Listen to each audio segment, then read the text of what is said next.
I think a lot of times we end up going into prayer because we live our life, so everything comes at us. Going into prayer with, God, change this, or help me with this, or do this in me or for me. But Matthew 6:33 says that if we seek his kingdom and his righteousness, he takes care of all that stuff.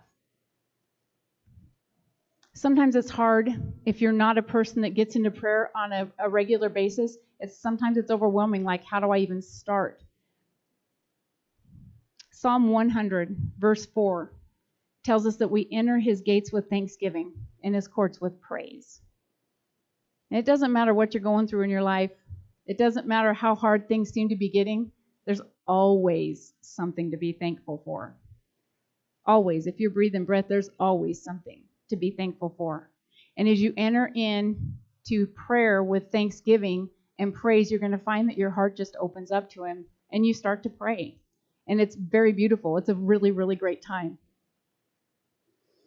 We are called not to pray for ourselves because God gave us everything when he died on the cross. But we're called to intercede and stand in the gap for one another, even as Paul was talking today. That was so good. That was such a good lead into what I wanted to talk about with this today. We're called to intercede for our brothers and sisters when they are feeling weak, when they can't carry it by themselves. Since Tom and I started this church, I have been so blessed to have people around me that are people of prayer. It has been amazing that most of the time I'm not a person that's going to call out for a big prayer chain. I have nothing against them. I think there's a lot of power in doing that.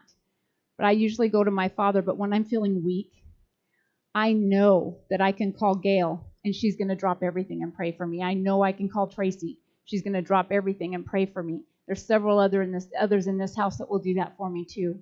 And it's good to have that strength around you, knowing that when you're feeling weak, you've got someone standing there holding up your arms when you're trying to pray and win a battle. So it's important that we step into times of intercession for our loved ones, for our country, for our world. That's what we're called to do.